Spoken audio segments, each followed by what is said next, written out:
Program kerja tim PKK harus disinergikan dengan program pada setiap OPD. Penjabat Bupati Buru Jalaluddin Salampesi membuka secara resmi rapat koordinasi tim penggerak PKK Kabupaten Buru tahun 2022 dengan tema pemantapan program untuk keberhasilan rencana kegiatan gerakan PKK Kabupaten Buru tahun 2022-2024, Jumat 9 Desember 2022. Dalam sambutannya, penjabat Bupati Buru Jalaluddin Salampesi menegaskan, Dharma Wanita PKK harus menjadi penggerak utama sistem ekonomi di tingkat keluarga dan ekonomi di tingkat desa. Oleh karena itu, pada setiap kegiatan tim penggerak PKK perlu adanya dukungan dari setiap OPD. Bentuk dukungan setiap OPD, kata Bupati, adalah mensinergikan program-program kerja pada setiap OPD dengan kegiatan PKK, sehingga semuanya dapat berjalan sesuai dengan tujuan utama, yaitu pembangunan menjadikan buruh yang maju, mandiri, sejahtera, dan berkeadilan. Bupati berharap tim penggerak PKK dalam rapat koordinasi ini dapat melakukan evaluasi secara menyeluruh berbagai kegiatan yang telah dilakukan untuk pembenahan. Selain itu juga perencanaan program kerja PKK ke depan harus dapat disinergikan dengan program kerja pada setiap OPD. Sinergi dalam program kerja dengan setiap OPD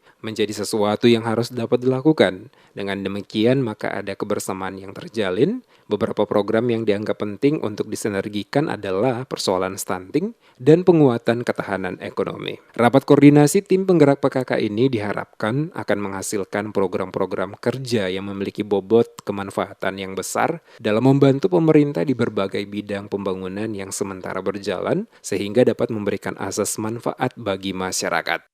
Koordinasi tim penggerak PKK hari ini adalah wujud dari implementasi beberapa program yang sudah dilakukan, sehingga harus dilakukan koordinasi, kemudian dievaluasi langkah-langkah untuk 2022. Sejalan dengan itu, perencanaan terkait dengan program-program PKK disinergikan dengan program-program di OPD, sehingga program-program itu bisa sejalan sinergi untuk bisa bagaimana mendidik para ibu-ibu bersinergi dalam program-program untuk membangun negeri. Beberapa program yang kemudian menjadi perhatian dalam rangka mendukung upaya untuk percepatan penurunan angka stunting, kemudian menumbuhkan UMKM dan jiwa kewirausahaan para ibu. Selain mereka sebagai ibu yang mendidik di rumah, mendidikan anak di rumah, memberikan contoh, itu juga harus dipikirkan untuk nantinya diberikan penguatan-penguatan terkait dengan langkah-langkah jiwa kewirausahaan dan mendidik sesuai dengan agamanya. Kegiatan ini dihadiri oleh Ketua Tim Penggerak PKK Kabupaten Buru, Mega Aziza Salampesi, dan Ketua Dharma Wanita Persatuan Kabupaten Buru, Ulima Riana Sari Ilyas Hamid, bersama seluruh pengurus PKK se-Kabupaten Buru. Selain itu juga hadir Sekda M. Ilyas Hamid, Asisten 1 M. Masri Bugis, Kepala Bapeda Sugeng Widodo, Kepala Dinas Inspektorat Najib Hendihu, dan Kepala Dinas Tata Kota Atika Wael.